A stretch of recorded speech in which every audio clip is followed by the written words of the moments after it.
Hi guys, it's M1A 7.62x51 here. Today I'm going to do a quick review on my M1A, Springfield Armory, M1A, or M14 variants.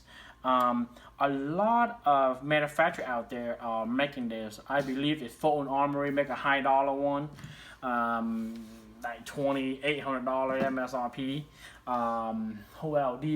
That's Springfield make them. And then Smith Enterprise also made them. And there's a company out. Is it DSA? I can't remember them. Whoever. It just came with 3 letters. I saw them before. And I was like, well, okay. But anyhow, this gun here, I have a lot of history with this gun. I bought it used. Okay. As it's I believe it's a pre-band because the serial number is very, very low. So it's a, it's a low serial number. But anyhow, great guns, very reliable, and it's a USGI part, okay? It's other than the stock. Because the reason I say the stock, not USGI, because they don't have a full auto loop here that was, cut out for the full auto switch here. They don't have that. So I believe the stock was old stock, but was made by Springfield, but is not surplus. Okay, not USGI. But the trigger was, I believe, was made by. Oh my God, dude! I know the barrel is the Winchester barrel. I took a barrel out before, but man, taking that damn thing out is a bitch. Put it back. Obviously, I gotta have a little Allen wrench here. Give me a second, guys. Let me go get the Allen wrench here. Quick.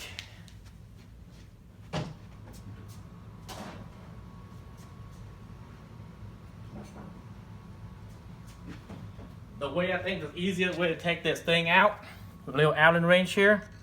Put it in the loop. Put it up. Put it back. Put it up. And that's how to take the trigger out. Okay. Yeah, the unnamed, but somehow when I took the damn hammer out, it's the H&R on the hammer. So the hammer made by H&R, but the trigger pad, I don't know who made this. I believe it's also surplus. I don't think Springfield made this back in the day, but the newer one was made by Springfield.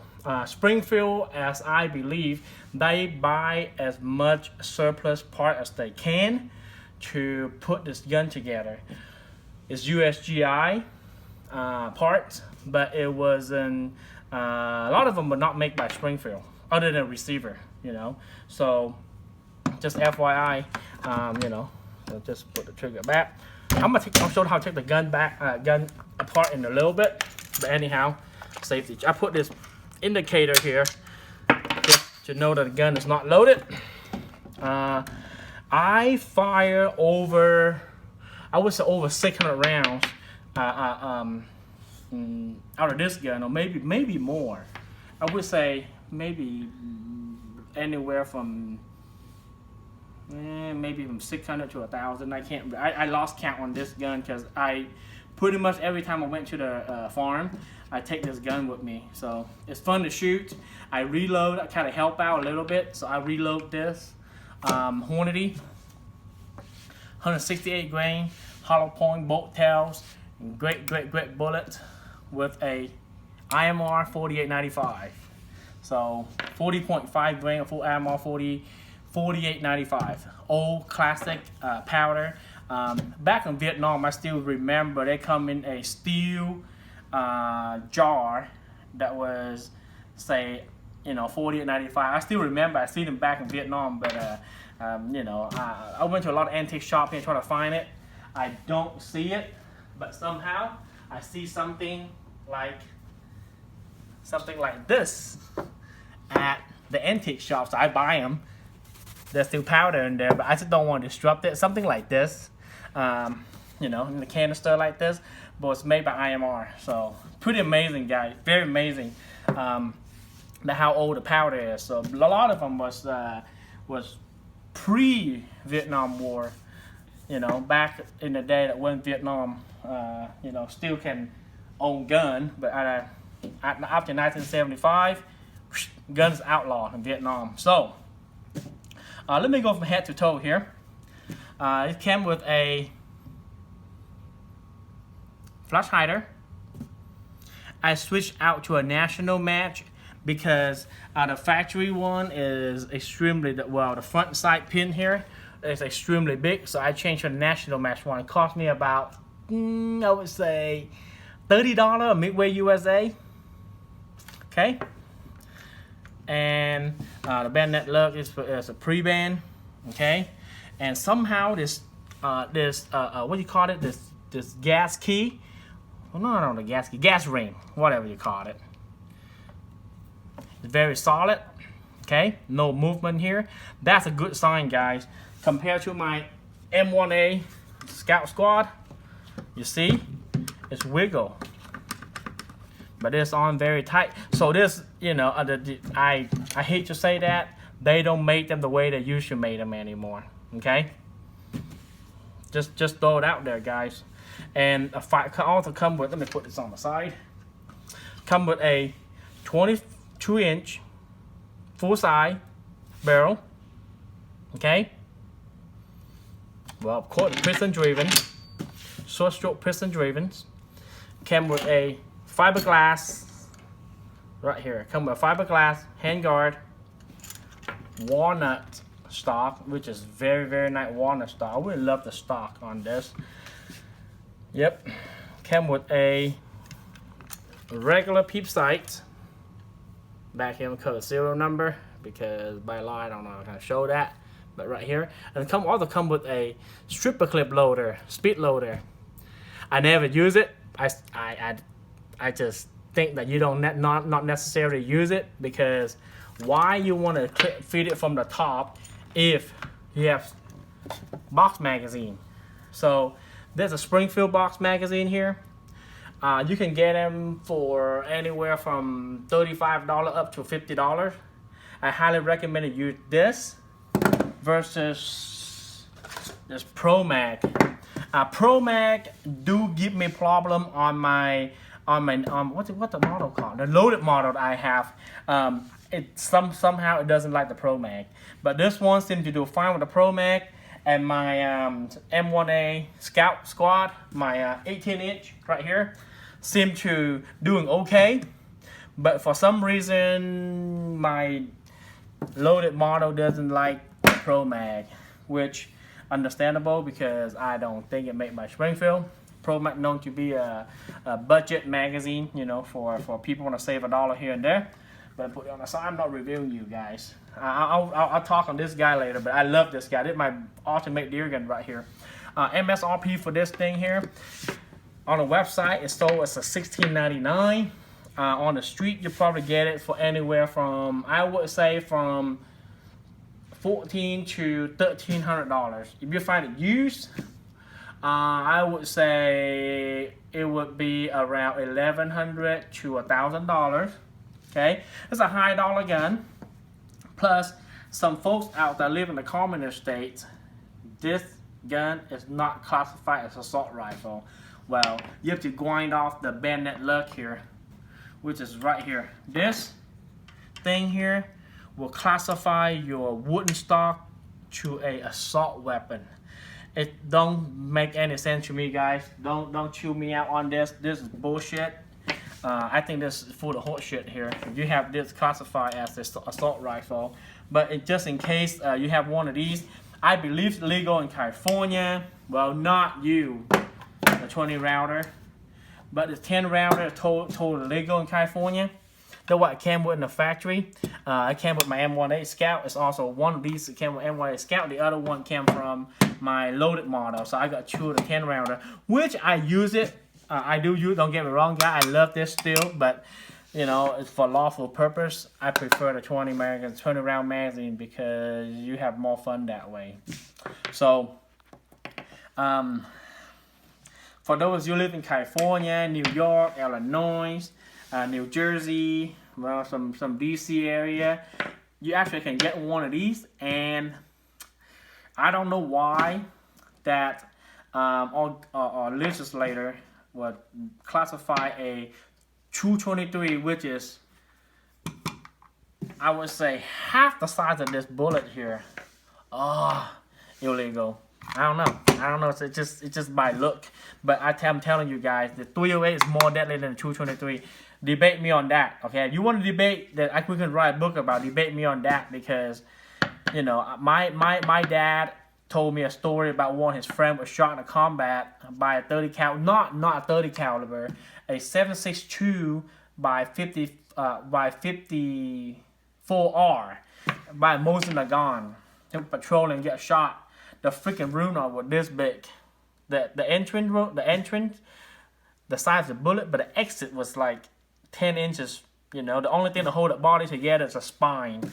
I heard that story many times. Okay, so you want to debate? We can debate on that.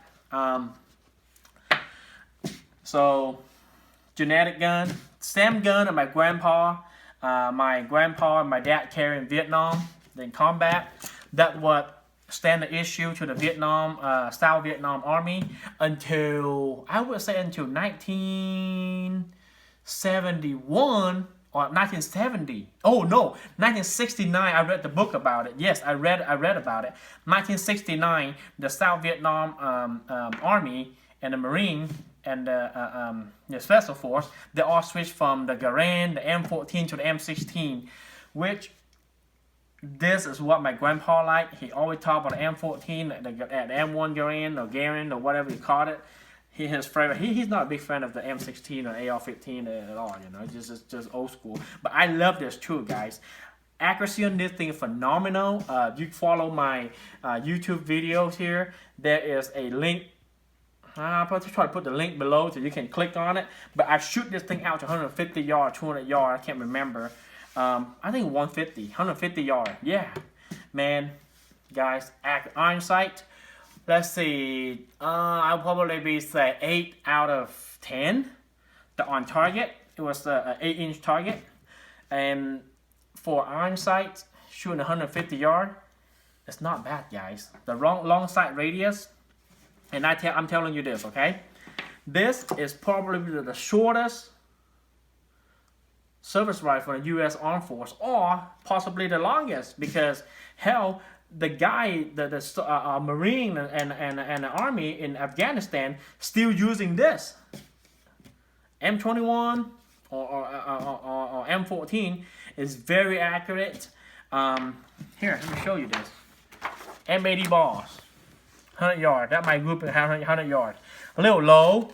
I know it's a little low, but 100 yards at 200 line target. Because if you go with the charge, M80 ball go up, going back down. So at 100 yards, still climbing.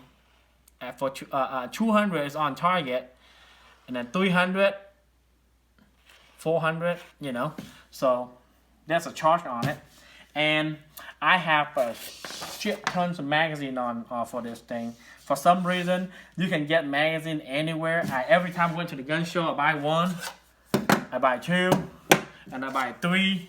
And somehow I buy four, and I saw some at the pawn shop for $5. I buy 6, I buy 9, I buy 12, and end up, hell shit, I have 20 magazines here. See? So, magazine availability is unbelievable. You can get it anywhere, okay? And it's cheap. If you don't mind for some dink, scratch, this one is made in 1986 by, see? It says restricted for law enforcement use only right here. Made in 1986 by Wyandanch, New York. Okay, M14, Checkmate Industry, okay? Made by Checkmate Industry. Guys, magazine on it is easy to access. I have 3 of these, and I not see I like the SOCOM. I just don't know why I don't like the SOCOM. I shot it once. Probably my earmuff wouldn't work very well. It's very, very, very, very loud. It hurt my ear, and I was like, dang, what the heck is this? But I turn around, shoot my M14. I mean M14, my M1A. Fine, perfect. So let me show what M80 ball looks like. I just got it in the mail. Ugh, I got 5 around the mail. So I'm gonna open it up. So what it look like. This bullet here make a group like this at 100 yards.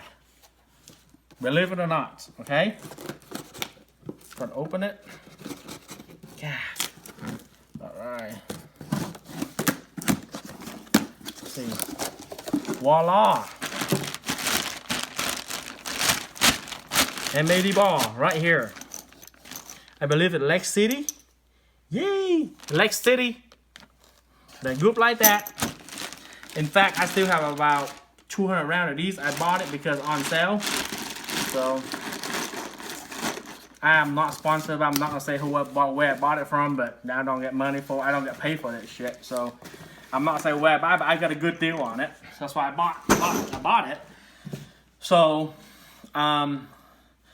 accuracy is great. Magazine is easy to access. MSRP on it is I would say on the high side. If you want to go with a national match, MSRP I think is at $3,500.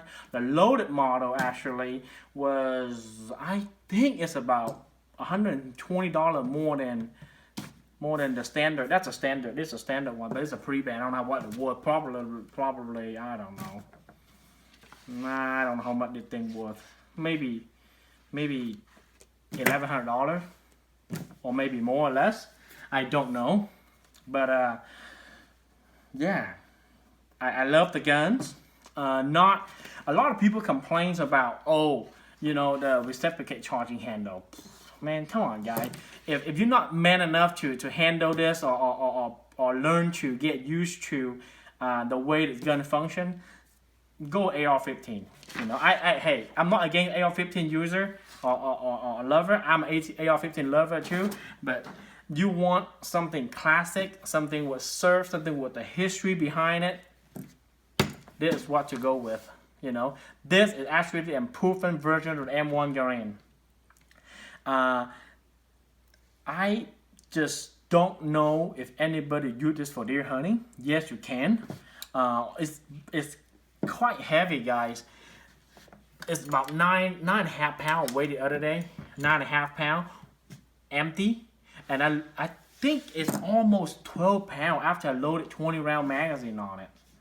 Yeah, gosh, if you scoped it too with the what do you call it? I do have a Springfield factory. What do you call it? A rail here, mount on top of this M1A, which I don't know why you want to do that. I'm happy with the iron sight on this gun. If I can shoot a 8-inch group at 150 yards, I am very happy to take anything down, a man sight target down 200. I guarantee you. Okay, the long sight radius is really helpful. It's very accurate. Reliability, somehow I try to feed what do you call it, that steel case that I got here, real cheap, Tula ammo. There you go, Tula ammo. It wasn't feed very well. I have a couple of rounds that was stuck on the bolt like this. It's stuck. It failed to eject. There you go. Yeah, I do run into that problem. The round that stuck, the empty case was stuck on the brass, stuck on the bolt like this. So I try to stay away from Russian 308. There you go, Russian 308. The people that own this gun, a lot of them is older folks. Myself, I'm not old, but this thing, I grew up with this thing, guys. This thing, Vietnam buy it by kilo, and I'm not making you look funny or myself look funny, because when U.S. left Vietnam after the Vietnam War, they just left everything behind. This freaking thing still sitting in a crate, in a wooden crate, say U.S. on it. Uncle Sam, know when it came from. Uncle Sam said put U.S. on it, and I don't know why our government just don't want to bring that back here. Well, it's full auto, I know, but bring it back as a part kit or something, It's our stuff. We left it back in Vietnam. Why don't we bring it back here? I talked to a couple of my attorney friends. Said, hey, is that possible to do that?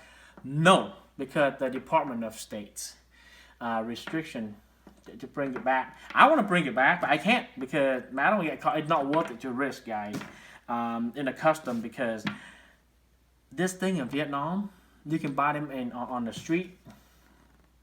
I would say less than $100. Full auto. The problem is you can't get ammo in Vietnam. Ammo is like gold in Vietnam. They don't control your gun. Well, they do control your gun, but they do control your ammo. They're setting you by one bullet. I think like 2 years per bullet or something like that. They put you in jail. If you have more than 100 rounds, and you spend a lot of time in there. That's all I got for you guys. Other than the USCI sling here, which is very common. It's a clip-on right here. That's all I got for y'all. Please like, share, and subscribe. Any question, please leave a comment below. And God bless the USA. Hey guys, election is coming up 2020, so go out there and vote, and make sure you vote well. Don't vote for the party, vote for individuals. And as soon as you vote, I don't really care who you vote for. Just go out there and vote. Because a lot of people say, oh, I don't vote because my vote doesn't matter. Electoral college. Forget about electoral college. My right. It's all right to vote. It took all this year for minority like me and African American to vote, and an Indian, well, Native American, not Indian, Native American to have a right to vote. So go out there and vote. I, my wife, and my mom, my dad, we all voted here, and we're all registered voter. I'm not going to say what party I'm representing or I'm voting for. You probably know by then. But just go out there and vote, guys. Your vote matters, okay? All right. God bless the USA.